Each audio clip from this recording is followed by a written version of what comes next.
Alhamdulillah wa sallallahu wa sallam wa baraka ala rasulillah Muhammad ibn Abdullah wa ala alihi wa sahbihi wa man walah wa la hawla wa la quwwata illa billah. Allahumma inni a'udhu bika min ilmin la yanfa' wa amalin la yurfa' wa qalbin la yakhsha' wa du'a'in la yusajabu laha.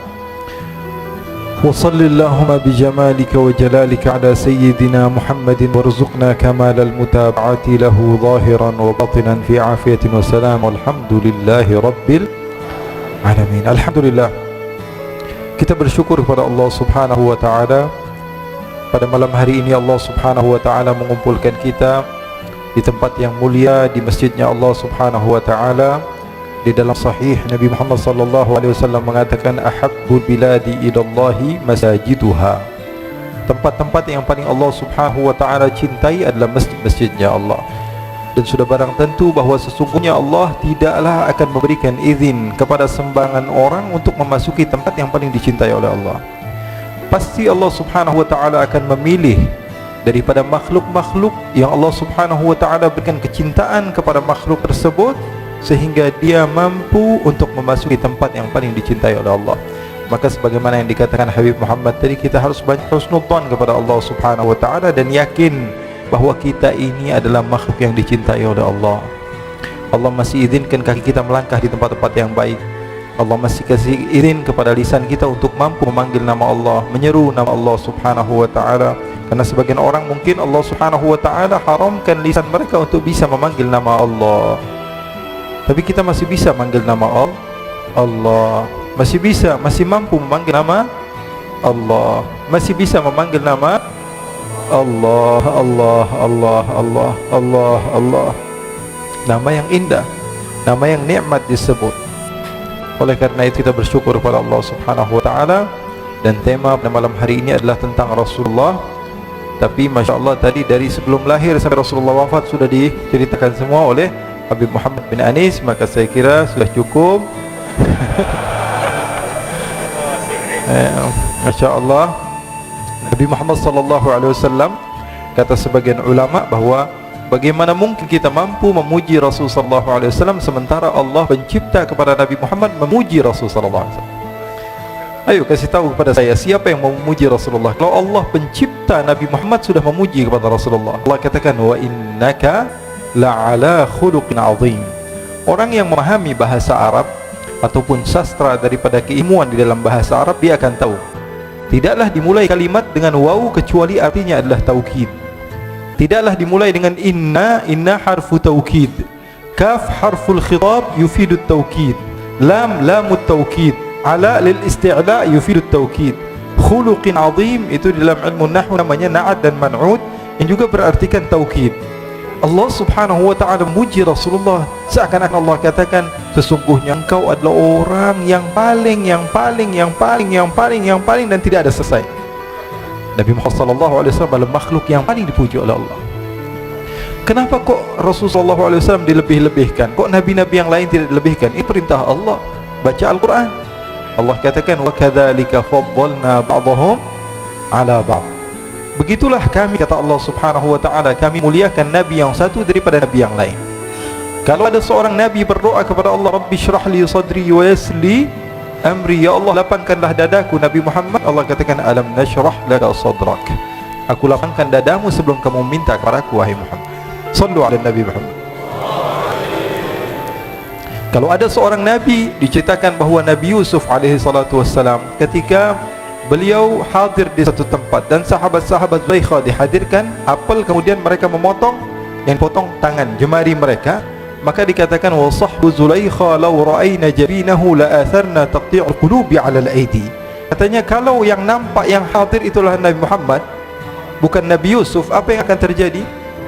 Sahabat-sahabat Zulaikha akan terpotong-potong hati mereka sebelum mereka memotong tangan mereka. Sallu ala Nabi Muhammad. Kalau ada seorang nabi yang berdoa kepada Allah mengatakan aini anzur ilaik, baca dalam Al-Quran, seorang nabi meminta kepada Allah, ya Allah perlihatkanlah kepada saya wujudmu ya Allah. Arini anzur ilaik, apa jawaban Allah? Lan tarani walakin anzur ilal jabali fa in istaqarra makanahu fasawfa tarani. Allah subhanahu wa ta'ala katakan, tidak wahai Musa, kamu tidak akan pernah mampu melihat kepadaku. Tapi seorang nabi yang Allah Subhanahu wa taala mi'rajkan, Allah jumpakan dengan Allah Subhanahu wa taala, dia masih belum yakin. Apa benar saya tadi melihat Allah? Kalau Musa saja nabi yang agung, nabi yang hebat, nabi yang mulia tidak mampu melihat kepada Allah, apakah saya mampu melihat kepada Allah? Allah turunkan ayat Al-Qur'an. Allah katakan kepada Nabi Muhammad sallallahu alaihi wasallam, "Ma kadzabal fuadu ma ra'a."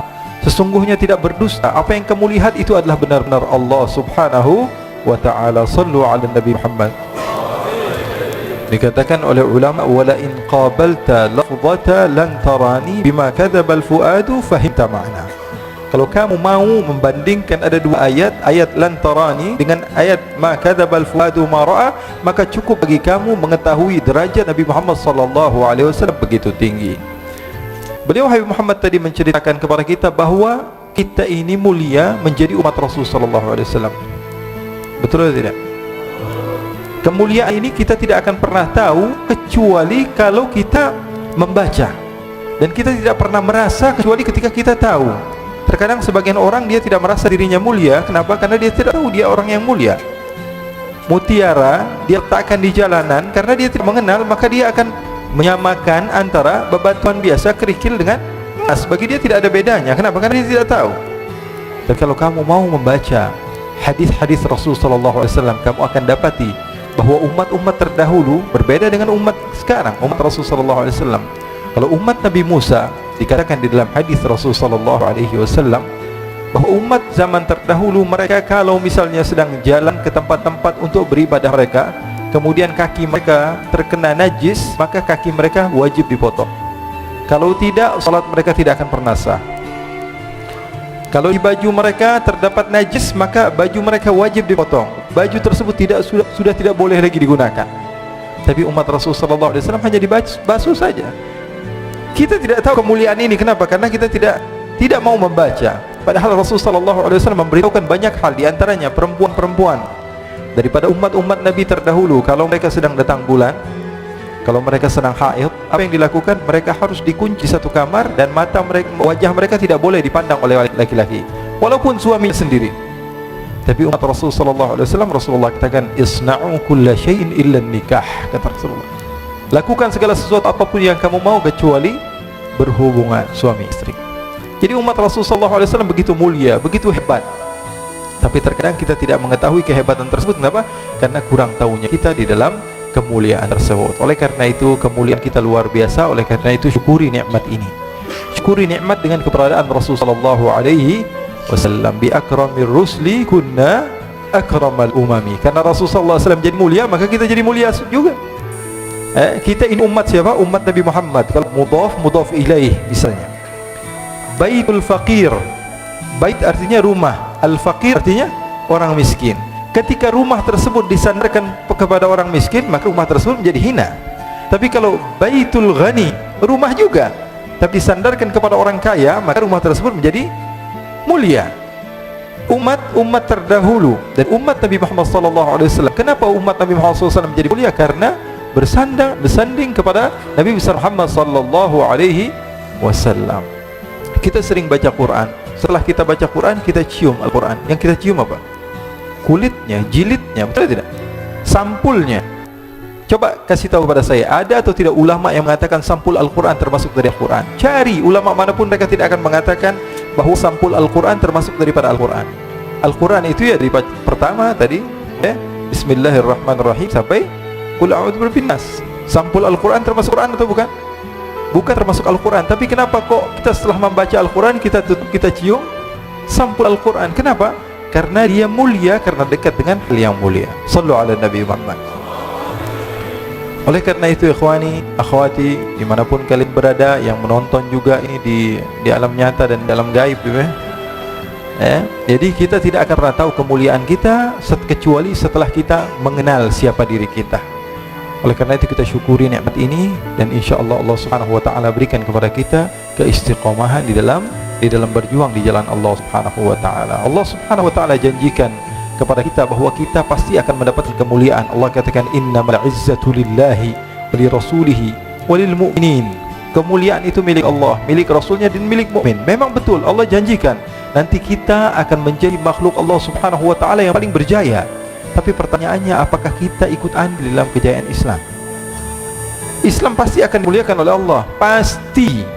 Tapi pertanyaannya, apakah kita ikut andil dalam kemuliaan Islam atau tidak?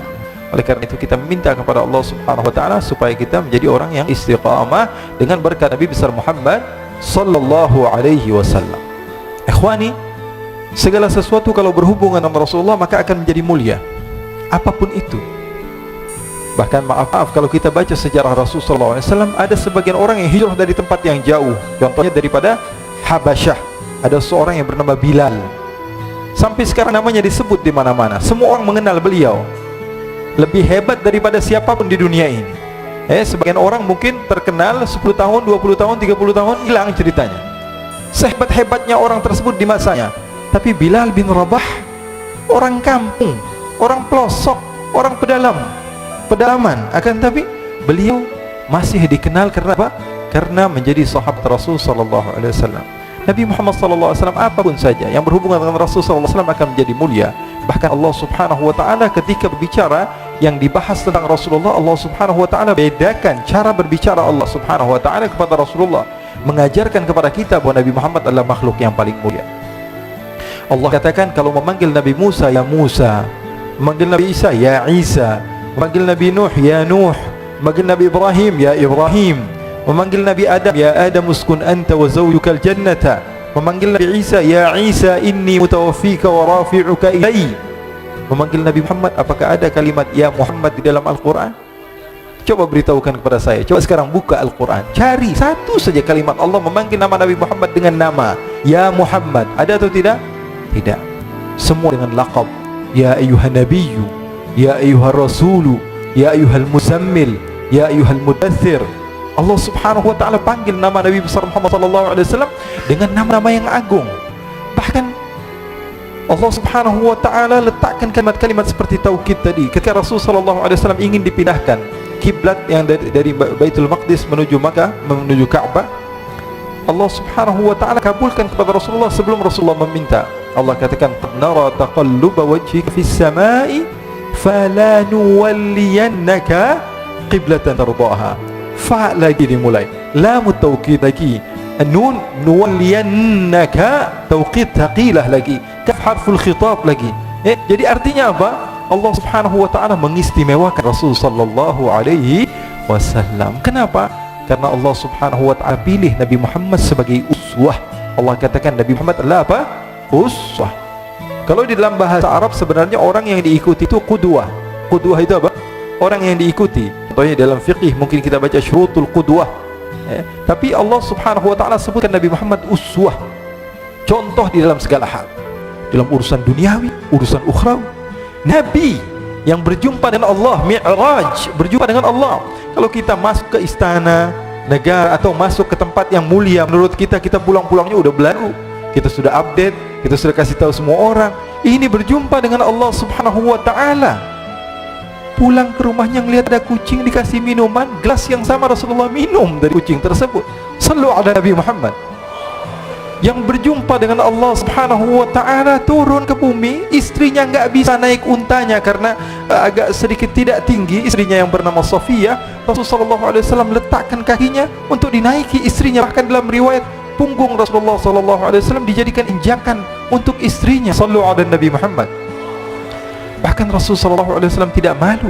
Sayyidatuna Aisyah ditanya, Rasulullah ini apa sih bedanya? Kok kamu bisa ngobrol sama Rasulullah? Kalau kami ini katanya di luar melihat Rasulullah SAW itu takut. Orang kata Sayyidina Ali bin Abi Thalib yang berjumpa dengan Rasulullah SAW akan ahabah wa idza khalatahu ma'rifatan ahabbah. Orang kalau berjumpa dengan Rasulullah sekilas begitu gugup, gemetaran, gak bisa ngomong.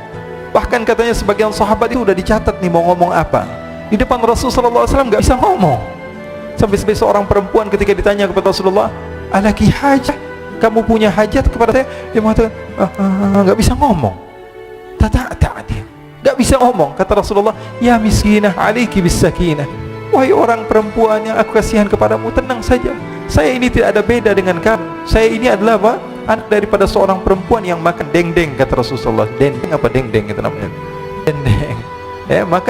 Makan daging, kata Rasulullah. Tidak ada bedanya. Nabi Muhammad SAW. Kata sahabat, wahai Aisyah, kok bisa? Ini Siti Aisyah selalu banyak terkadang masalah-masalah yang diceritakan oleh Siti Aisyah. Bahkan Siti Aisyah pernah menceritakan, kami ini pernah punya masalah sama Rasulullah. Saya ini pernah punya masalah sama Rasulullah. Suatu saat saya ngambek sama Rasulullah. Akhirnya Rasulullah mengatakan, wahai Aisyah, kita cari jalan keluar. Gimana caranya supaya kita baikan? Kata Rasulullah SAW, gimana kalau saya panggil penengah antara kita berdua?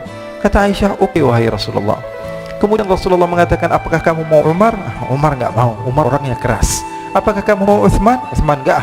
Utsman ini orangnya terlalu pemalu. Jadi Rasulullah menawarkan, apakah Ali bin Abi Thalib? Ali bin Abi Thalib sepupu kamu dan menantu kamu ya Rasulullah, pasti dia akan memenangkan kamu. Terus kamu maunya siapa? Abu Bakar As-Siddiq. Nah, Abu Bakar orang yang tepat katanya. Orangnya bijak, padahal bapaknya sendiri.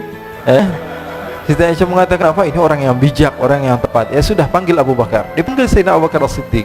Sayyidina Abu Bakar sudah malu di hadapan Rasulullah SAW. Ada apa ya Rasulullah?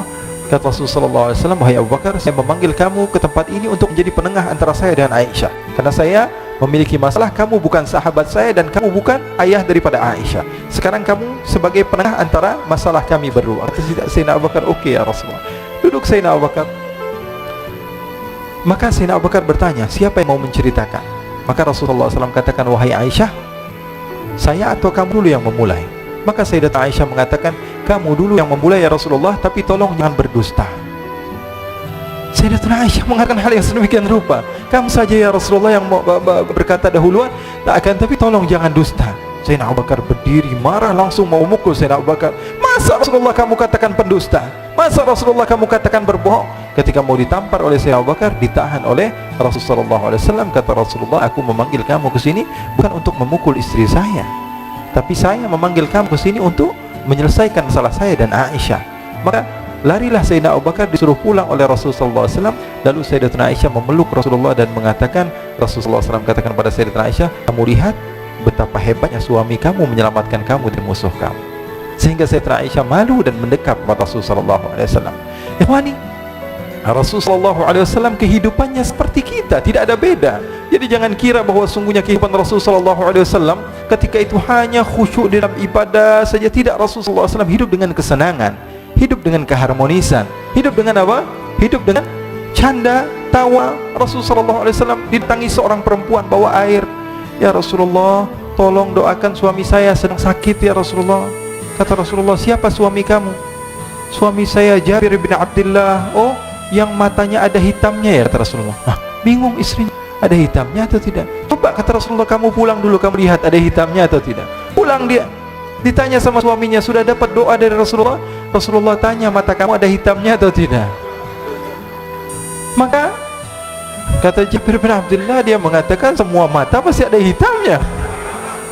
Akhirnya dia pun pulang ke Rasulullah SAW dan mengatakan, ya Rasulullah, suami saya matanya ada hitamnya. Sehingga Rasulullah SAW tersenyum. Rasulullah SAW pernah didatangi seorang wanita. Kemudian Rasulullah datang ke rumah Siti Aisyah. Ketika itu Siti Aisyah sedang duduk sama nenek yang sudah tua. Kata Rasulullah SAW, wahai Aisyah, siapa itu? Ini sahabat saya Rasulullah, sering duduk sini ngumpul sama saya, kata Siti Aisyah. Kata Rasulullah SAW, kasih tahu dia nggak bakalan masuk surga. Dikasih tahu sama Siti Aisyah, nangis ini nenek ini. Akhirnya pulang ke rumahnya, nangis terus menerus setiap hari, sehingga dia tidak pernah datang lagi ke rumah Siti Aisyah. Rasulullah tanya, mana nenek-nenek yang biasa duduk sama kamu wahai Aisyah? Sekarang sudah selalu nangis ya Rasulullah. Kenapa? Karena dia dikatakan oleh engkau, ma yantiqu anil hawa in huwa illa yuha. Nabi Muhammad tidak mungkin berdusta. Nenek ini yakin dia tidak akan pernah masuk surga. Maka Rasulullah SAW tersenyum dan mengatakan, wahai Aisyah, bukan itu yang kumaksud. Nanti kalau dia masuk surga, dia berubah, nggak jadi nenek-nenek lagi. Di surga tidak ada nenek-nenek, kata Rasulullah SAW. Ini riwayatnya sahih. Bahkan, ikhwani, diriwayatkan oleh Imam Ahmad bin Hanbal dalam musnadnya bahwa ada seorang laki-laki yang bernama Nuaiman. Ini Nuaiman, di kehidupan Rasulullah SAW ada orang yang seperti itu gitu. Orang yang sering minum minuman keras. Rasulullah SAW marah, murka. Rasulullah kalau yang berhubungan dengan Rasulullah tidak marah. Tapi kalau sudah berhubungan dengan agama, Rasulullah SAW adalah orang yang paling marah, orang yang paling istiqomah dalam kebenaran. Maka Rasulullah panggil Nuaiman, apa yang kau lakukan? Dia katakan, aku minum minuman keras ya Rasulullah. Rasulullah cambuk dia. Kemudian dia bertobat kepada Allah. Kemudian ketahuan lagi minum. Kemudian dicambuk lagi oleh Rasulullah SAW, sehingga sebagian sahabat memukul dia dengan pukulan yang banyak. Sehingga apa yang berlaku? Sebagian sahabat mengatakan, la'natullahi ala Nu'aiman, semoga Allah melaknat Nu'aiman, dia mempermainkan Rasulullah. Dia bilang sudah mau taubat tapi minum lagi. Dia bilang sudah mau taubat tapi minum lagi. Maka Rasulullah SAW mengatakan, la tal'anuh fa innahu yuhibbullah wa rasulah. Kata Rasulullah, jangan kamu laknat Nu'aiman, karena dia itu cinta sama Allah, cinta sama Rasulnya. Dalam riwayat dia dicintai Allah dan dicintai oleh Rasulnya Muhammad sallallahu alaihi wasallam. Ibn Majah menceritakan bahwa Nu'aiman ini pernah suatu waktu diajak oleh Sayyidina Abu Bakar pergi ke negeri Syam. Negeri Syam itu di mana? Seperti yang diceritakan tadi, antara daerah Suria, Lebanon, Yordania, kemudian Palestina, daerah seperti itu. Umumnya orang Quraisy pada masa itu mereka memiliki rihlah berdagang, membeli dagangan ke Syam, kemudian dijual lagi di kota Makkah. Ketika itu Rasulullah SAW didatangi Abu Bakar. Sayyidina Abu Bakar mengatakan kepada Rasulullah, ya Rasulullah, saya mau izin ya Rasulullah. Mau apa? Saya mau ajak dua sahabat kamu ini ikut berdagang ya Rasulullah. Siapa? Kata Rasulullah, Nu'aiman. Kata Rasulullah SAW, Nu'aiman kamu mau ajak? Mau ngapain? Biar seru-seruan aja ya Rasulullah. Kata Rasulullah, ya sudah, saya izinkan kamu bawa Nu'aiman. Ketika itu Sayyidina Abu Bakar membawa Nu'aiman sama satu sahabat namanya Suwaibid ibn Harmalah. Siapa namanya?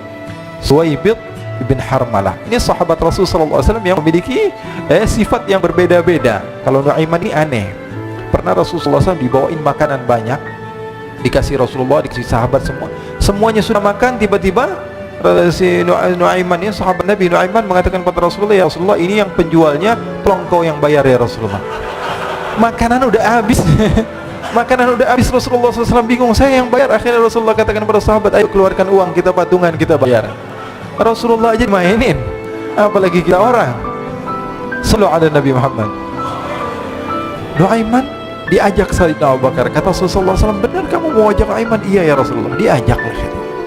Diceritakan dalam riwayat Ibn Majah, diceritakan juga di dalam Syiar A'lam Nubala, diceritakan juga di dalam Musnadnya Imam Ahmad bin Hanbal, dalam riwayat Imam Ahmad bin Hanbal. Maka diceritakan Nu'aiman diajak oleh Sayyidina Abu Bakar. Sesampainya di negeri Syam, semua dibagi tugas. Fulan bin Fulan kerjaannya ini, Fulan bin Fulan kerjaannya ini, semua memiliki kerjaan. Nu'aiman tanya, wahai Abu Bakar, kerjanya saya apa wahai Abu Bakar? Kata Sayyidina Abu Bakar, kamu mau ngapain terserah kamu wahai Nu'aiman, yang penting kamu ikut saya kan.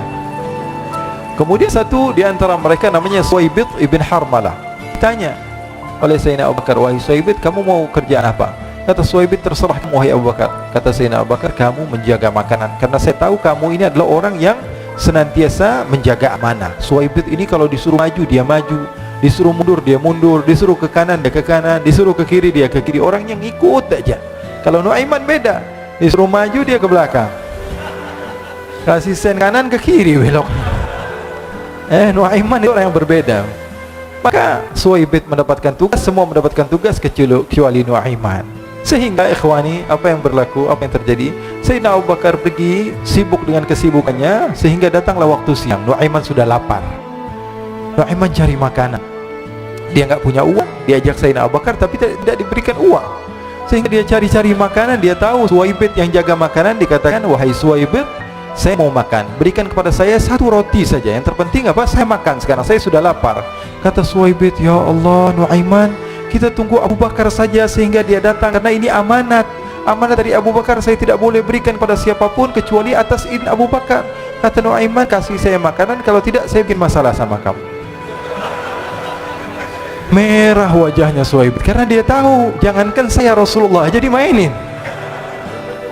Bingung, apa yang harus saya lakukan? Akhirnya Nu'aiman bilang, gampangannya aja, kata Nu'aiman, kamu kasih saya makanan, atau kalau tidak saya bikin masalah sama kamu.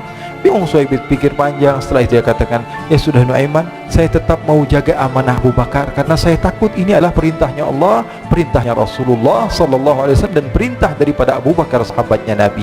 Kata Nu'aiman, kalau memang begitu kamu maunya, ya sudah, berarti kamu ngajakin berantem sama saya. Nu'aiman pergi ke pasar. Dia cari-cari tempat penjualan hamba sahaya. Dia lihat-lihat beberapa hamba sahaya. Ini berapa harganya? Ini katanya 10 falanis. Ini berapa? Ini harganya, hitungan orang zaman dahulu kita sih hitung seperti dirham, berapa ratus dirham gitu, 200 dirham. Yang ini berapa? 300 dirham. Yang ini berapa harga hamba saya? 300 dirham. Harganya antara 300, 200 sampai 100. Kemudian Nuaiman mengatakan kepada penjual hamba sahaya tersebut, saya punya juga hamba saya, tapi saya jual cuma 20 dirham saja, murah. Katanya, apa benar ada hamba saya harganya segitu? Iya, karena dia punya aib, ada kekurangan. Apa? Nanti kalau kalian tangkap, dia bakalan teriak, saya ini bukan hamba sahaya tapi orang merdeka. Akhirnya semua orang berkumpul mau beli. Ini Nuaiman sama Nuaiman diajak ke Suhaib bin Harmalah tadi. Kata Nuaiman, itu ada orang yang berdiri sedang menjaga makanan, itu hamba sahaya saya, tangkap saja. Oh baik. Diberikan uang 20 dirham, dimasukkan oleh Nuaiman ke kantongnya. Kemudian Suhaib ditangkap. Ketika ditangkap, Suhaib teriak, saya bukan hamba saya orang merdeka. Maka orang-orang tersebut mengatakan, saya sudah tahu kekurangan kamu. Ini memang kekurangan kamu, memang kamu, tapi saya tidak perlu dengan budget kamu, yang penting kerjanya kamu. Ya kan hamba sahaya untuk apa? Untuk kerja, mau dia ngomong apa, mau ngomel terserah, yang penting dia mau kerja. Akhirnya ditangkaplah Suhaib dan dijual di pasar. Nuaiman punya uang banyak ini. Dia beli makanan, dia beli minuman, dia beli hadiah buat Rasulullah. Dia beli macam-macam di negeri Syam ini. Waktu itu adalah superpower, adidaya Romawi. Pada masa itu semua barang mahal, tapi Nuaiman banyak uangnya. Dia belanja ini, belanja itu, sehingga Sayyidina Abu Bakar pun pulang. Ketika Sayyidina Abu Bakar pulang, Sayyidina Abu Bakar cari, mana ini Suhaib? Kita semua sudah lapar. Kata Nuaiman dengan mudahnya dia mengatakan, sudah saya jual wahai Abu Bakar. Maka Sayyidina Abu Bakar bertanya, apa yang kau lakukan wahai Nuaiman? Diceritakan oleh Nuaiman dengan jujur. Nuaiman ini orangnya apa adanya, tapi nyusahin. Saya jual. Akhirnya dibawa oleh Nuaiman, Sayyidina Abu Bakar pergi ke mana? Ke pasar, lalu dibeli lagi oleh Sayyidina Abu Bakar As-Siddiq Suhaib yang tadinya orang merdeka menjadi hamba sahaya sebentar, kemudian dibeli lagi oleh Sayyidina Abu Bakar. Pulang ke Madinah, kisah ini diceritakan di hadapan Rasulullah SAW. Maka perawi mengatakan, fadhahikan nabiyyu hatta badat nawajiduhu. Ketika diceritakan kisah Nuaiman tersebut dengan Suhaib, Rasulullah tertawa sejadi-jadinya sehingga gigi geraham Rasulullah SAW nampak di wajah mata para sahabat. Sehingga perawi lain mengatakan, 1 tahun berlalu Rasulullah, setiap ada tamu yang datang kepada Rasulullah akan ceritakan kisah Nuaiman menjual Suhaib. Jadi ada ikhwani, jangan kalian kira Rasulullah SAW itu hidup di satu masa sahabat-sahabatnya itu seperti ustadz-ustadz yang khusyuk, yang kayak Habib bin Ais ini banyak. Bahkan ikhwani, mungkin di akhir karena masanya sudah habis, pernah suatu waktu Rasulullah SAW didatangi asyraf, delegasi dari beberapa negara yang ingin mengenal apa itu agama Islam. Sehingga mereka datang kepada rumah Rasulullah SAW membawa unta, kendaraan yang ketika itu kendaraan yang paling mahal mereka miliki, untanya yang paling mewah. Diikat di depan rumah Rasulullah SAW.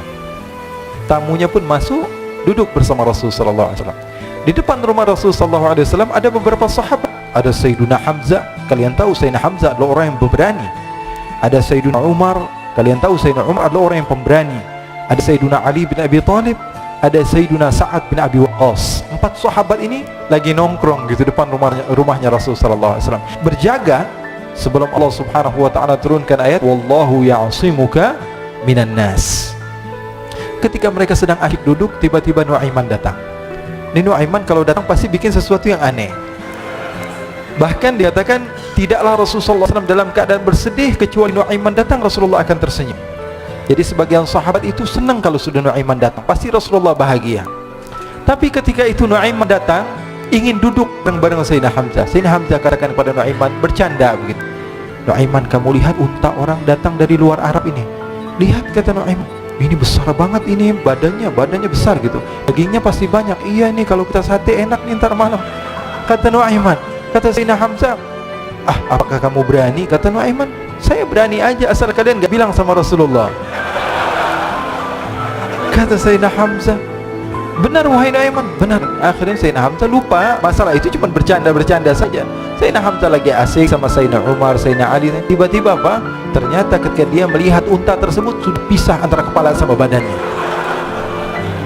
Nu'aiman mengatakan, wahai Hamzah, ini unta saya sudah potong, saya mau pergi sebentar, kalau Rasulullah cari saya, tolong jangan beritahu di mana saya. Nanti kalau keadaan sudah aman, mari kita nyate bareng-barengan. Ini ada yang seperti itu di zaman Rasulullah SAW. Maka dia pun berlari dan berlari mencari satu tempat supaya Rasulullah SAW dia selamat daripada Rasulullah SAW. Sehingga Sayyidina Hamzah bingung, ini kalau Rasulullah keluar gimana? Ada Hamzah Asadullah, ada Ali bin Abi Thalib, ada Umar, tidak bisa jaga kendaraan tamunya Rasulullah sallallahu alaihi wasallam. Akhirnya benar apa yang terjadi, ikhwani. Rasul sallallahu alaihi wasallam tamunya mau pulang. Ketika dia buka pintu tamu melihat apa? Untanya sudah begitu, maka teriak, "Wa naqatah, unta kami wahai Muhammad. Baru mau kenal Islam, unta kami, kendaraan kami sudah dibuang." Rasulullah SAW lihat Sayyidina Hamzah, lihat Sayyidina Ali, mereka nggak bisa ngomong, mereka hanya bilang apa? Nu'aiman ya Rasulullah. Rasulullah perintahkan Sayyidina Umar, wahai Umar, sekarang kamu ambil uang, kemudian kamu gantikan, kemudian kamu berikan 2 kali lipat daripada harta unta ini, sehingga apa? Agama Islam tidak didengar dengan sesuatu yang tidak baik di luar sana. Akhirnya diberikan harta, diberikan unta yang baru, dan diberikan harta yang lebih untuk orang tersebut, sehingga orang tersebut tidak menjelek-jelekan agama Islam, kata Rasulullah SAW. Dan sekarang waktunya kita balas dendam sama Nu'aiman. Nu'aiman ternyata berlari tempat yang jauh sampai hampir keluar dari kota Madinah. Dia dapatkan seorang sahabat Nabi yang hadir juga dalam peperangan Badar, namanya Al-Miqdad bin Al-Aswad. Siapa namanya? Al-Miqdad bin Al-Aswad. Ketika itu sedang menggali sumur. Ketika sedang menggali sumur, Nu'aiman datang. Nu'aiman katakan kepada Miqdad, wahai Miqdad, wahai sahabat Rasul, kamu orang yang hadir dalam peperangan Badar, kamu adalah orang yang hebat. Dipuji-puji sama Nu'aiman. Ada maunya ini. Akhirnya dia bilang, wahai Miqdad, tolong saya. Kenapa wahai Nu'aiman, kamu ini kekasihnya Rasulullah, orang yang disayang sama Rasulullah. Kenapa? Saya ini sedang dikejar-kejar orang jahat. Tolong selamatkan saya pengen masuk ke dalam sumur, boleh atau tidak? Kata Miqdad, siapa yang mengejar kamu? Pokoknya saya dikejar sama orang-orang. Kamu mau atau tidak selamatkan saya? Kata, sudah, selagi kamu itu adalah sahabat Nabi, silahkan kamu masuk. Masuk akhirnya Nu'aiman ke dalam sumur tersebut. Lalu Nu'aiman mengatakan, wahai Miqdad, dia keluar lagi, nanti kalau ada yang cari saya, tolong jangan beritahu saya di dalam sumur ya. Kata Miqdad, baiklah. Kata Nu'aiman, siapapun yang bertanya tentang saya, kamu tidak akan kasih tahu? Iya, kan? Walaupun Rasulullah yang tanya saya. Katanya, mungkin Rasulullah datang ke tempat sejauh ini. Iya, walaupun Rasulullah. Akhirnya masuk Nu'aiman. Setelah beberapa menit, Rasulullah dan rombongan benar datang. Miqdad bingung ini. Ini kenapa Rasulullah datang ke RW kami nih? Ada apa ini Rasulullah sampai sejauh ini? Ditanya, ya Rasulullah, ada apa ya Rasulullah? Kata Rasulullah, saya cari Nu'aiman. Di mana Nu'aiman? Inna lillah, kata Miqdad. Nggak dijawab ini Rasulullah. Kalau dijawab, saya ingkar janji. Akhirnya apa dia katakan? Wahai Rasulullah, mata saya tidak memandang kepada Nu'aiman, tapi tangannya nunjuk ke dalam sumur. Sahabat.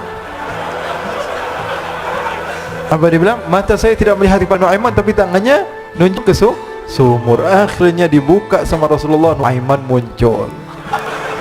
Kata Rasulullah, Nu'aiman, kamu bikin malu saya wahai Nu'aiman. Ya Rasulullah, yang bersalah bukan saya, tapi orang yang mencari saya bersama kamu ya Rasulullah. Akhirnya Rasulullah nengok, siapa? Ternyata Nu'aiman sudah lari kabur. Sallu ala Nabi Muhammad. Kisah-kisah seperti ini sebenarnya banyak sekali ya. Ini menunjukkan kepada kita bahwa kehidupan Rasulullah itu begitu indah. Rasulullah SAW, kalau kamu mau menjadi orang yang baik, contoh Rasulullah. Mau menjadi bapak yang baik, contoh Rasulullah. Mau menjadi pemimpin peperangan yang baik, Rasulullah. Mau menjadi murid yang terbaik, contoh Rasulullah. Bagaimana akhlak Rasulullah. Mau menjadi suami yang baik, contoh Rasulullah. Dalam segala hal, apapun itu Rasulullah SAW adalah makhluk yang paling terbaik. Kok ini berlebihan dalam memuji Rasulullah? Emang diperintah Rasulullah. Di dalam Bukhari, Rasulullah SAW katakan, la tuturuni. Ini dalil sebagian orang yang melarang kita untuk banyak memuji Rasulullah. Apa tuturuni? Al-mubalaghatu fi tsana. Berlebihan di dalam memuji Rasul. Katanya nggak boleh. Baca hadis Bukhari katanya tidak boleh berlebih-lebihan di dalam memuji Rasul. Baik. Memang itu hadis Rasulullah, tapi tolong teruskan hadisnya. Rasulullah katakan apa? La tuturuni kama arratin nasara Isa bin Maryam. Jangan berlebih-lebihan di dalam memujiku, tapi ada terusannya. Seperti orang-orang Nasara memuji Nabi Isa. Mafhumnya apa? Rasulullah memberikan batasan. Arti daripada berlebihan itu ketika menjadikan Rasul sebagai Tuhan. Mafhumnya apa? Mafhumnya bagi orang yang pintar, bahwa mau puji Rasulullah, puji semau kamu, yang terpenting jangan jadikan Tuhan. Jangan dijadikan Tuhan. Kalau ada seorang yang mengatakan jalasa Zaidun, Zaid sedang duduk, apa yang kalian pahami? Ada seseorang yang bernama Zaid sedang duduk. Itu pemahaman kita biasa. Tapi orang yang ahli mantiq, orang yang pandai, dia ketika mendengar tulisan jalasa Zaidun atau ucapan Zaid sedang duduk, yang dia pahami apa? Zaid sedang tidak berdiri, Zaid sedang tidak berlari, Zaid sedang tidak bermain bola, Zaid sedang tidak berjalan-jalan, Zaid banyak artinya.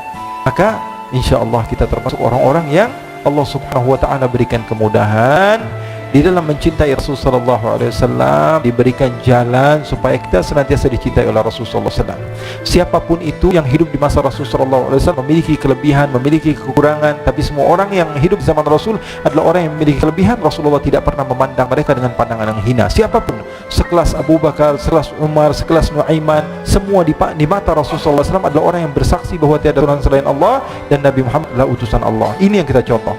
Poin yang saya ingin sampaikan kepada kalian itu saja sudah. Jangan pernah menganggap remeh manusia siapapun itu. Nampak dia adalah ahli minuman keras, akan tapi dia cinta sama Allah, dicinta oleh Allah. Cinta kepada Rasul, dicinta oleh Rasul. Oleh karena itu jangan pernah menganggap remeh siapapun, karena bisa jadi orang yang kamu hina adalah orang yang lebih mulia dibanding kamu. Ini saja dari saya. Wassallallahu bijamalika wa jalalika ala sayyidina Muhammadin warzuqna kamilal mutaba'ati lahu zahiran wa batinan fi akhirati. Wassalamu alhamdulillah rabbil alamin.